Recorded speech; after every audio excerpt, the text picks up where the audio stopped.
What up, world? This your boy Dirty D for those that know me. For those that follow me on IG, my handle is @RumpleSmoothSkin. And welcome to episode 6 of Digging in the Crate podcast. Now, it took a long time for me to find a pair of these, but I finally got a pair. You know, Nike's been dialing back sizes like crazy all 2025, so I was able to secure a pair. So today, the treat for y'all is the 2025 Air Jordan 12. We call it Varsity Red, but you know, they nicknamed it the Flu Game. And they did a pretty good job on these, man. So today we're going to do a comparison on these versus the 2016 pair that came out 9 years ago. We thought they did a really good job on these until they decided to dig in the crate and say, yeah, we're going to bring out another remastered version. Because remember, the 2016 pair was the first installment of the remastered series, but they really executed these well on here. The leather, man, oh man, it's a good shoe, y'all. Like the shape, finally, they finally got the shape right from 1997 on the Air Jordan 12s. Now, mind you, quick history note, the Air Jordan 12 is Michael Jordan officially branching off from Nike and being his own standalone brand. So this was brand Jordan, not Jordan brand. They retooled that too. So back when he first was his own standalone, it was brand Jordan. And this is taking me back in the time machine for real. The leather on here is amazing. They retooled this very nicely. I am a little bit in my feelings about the translucent bottom a little bit. It's a little dark. I do remember the 2003 pair that I had. This is similar to that. The 2016 pair, I'm pretty sure they just, it was like, all right, we just got to get better materials. And they just went ahead and just, went to the lab and just cooked something up for us. But to be honest, the leather on the 2025 pair is a whole lot more plush, a whole lot more softer. Like, we thought these were good in 2016. We thought they were good. They really executed well on this 2025 pair. And the reds, you can see the shade of red is a little bit different. It's a little glossy on here. People complained about the 2016 pair being different color, different shades of red.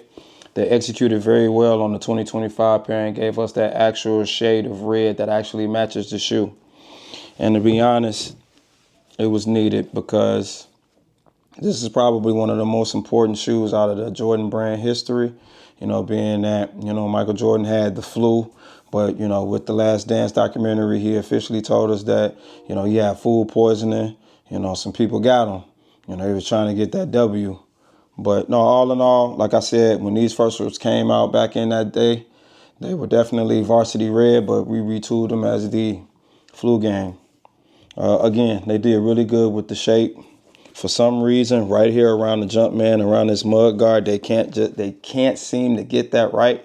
I don't and never owned the OG pair. Like I said, I owned the 2003 pair. So this is closer to that 2003 pair, but on the OG pair right around this mud guard here, they just seem they can't get it right. On the OG pairs, it's a little bit more thick, a little bit more defined. But they executed these well. I'm just finally glad that the ankle collar here, they finally got that shape right.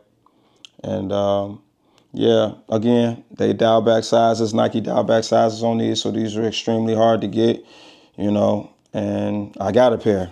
Luckily, the sneaker gods blessed me. I was able to get a pair.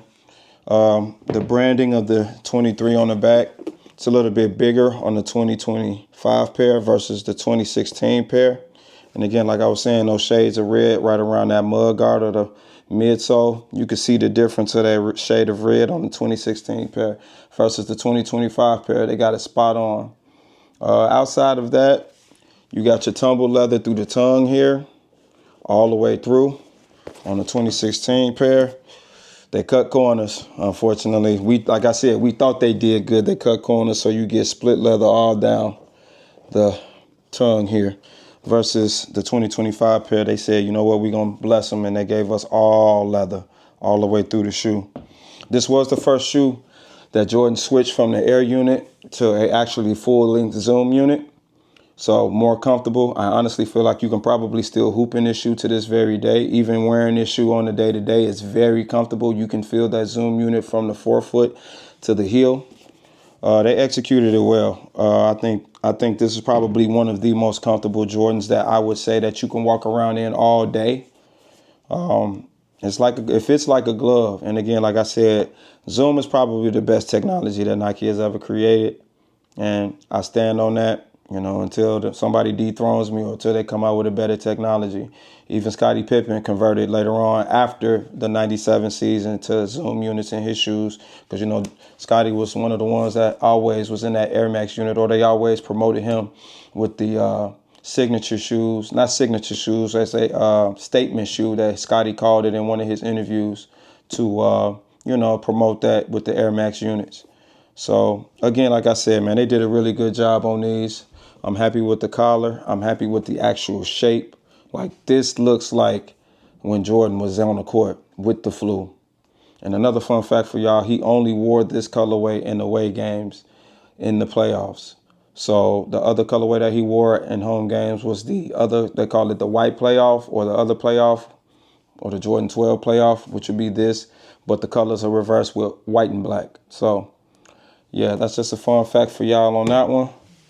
But, yeah, I'm really pleased with it. You still get the signature box from 1996, 97. Got no Jordan logo.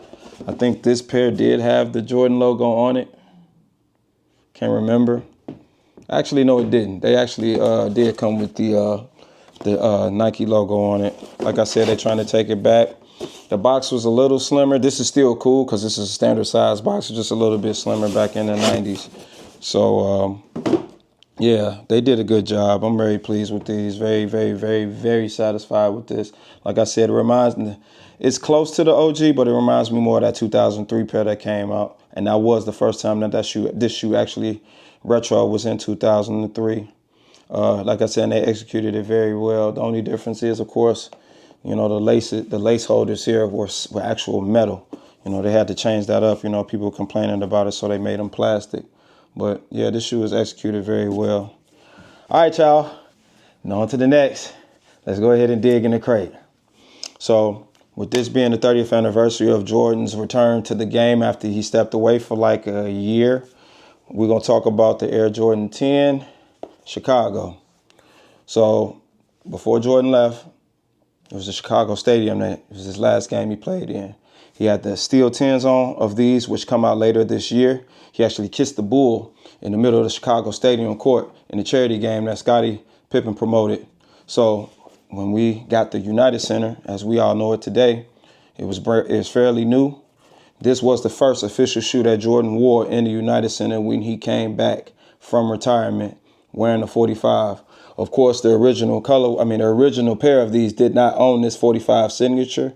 This is just, this is just an extra storytelling that Nike did. Again, this is a part of that remaster series back from 2015. So, again, I don't know, a lot of people, the 10s are not that popular. We'll see how the Steel 10 does later on this year as it comes out. They will be placing that toe cap on there. There's a story about that too. So Tinker released this 10 and with the toe cap. Jordan was pissed. It's like, man, I don't know why the hell you put that toe cap on there. And when the shoe finally came out, they wasn't selling as well. So, Nike was kind of like, man, what's going on? So Jordan told them to take the toe cap off. And they took the toe cap off because I think they said they released a certain batch. And then the next batch they took the toe cap off and the shoe started selling well. So that's just a fun fact on that. And again, like I said, yeah, the Chicago 10, any 10 isn't really that popular. But, with Jordan dialing back sizes, or Nike dialing back sizes, we'll see what happens with the later releases in these bad boys. All right. Again, like I said, I don't know what's going on with Jordan Brand. I don't know why they're trying to build hype. Everybody was acting like they was off the jump man all last year and the year before that and the year before that. But it seemed like everybody back on Jumpman side. So, all right, y'all. I want to appreciate y'all for tuning in to episode 6. Make sure y'all like, share, and subscribe on YouTube. It's your boy Dirty D.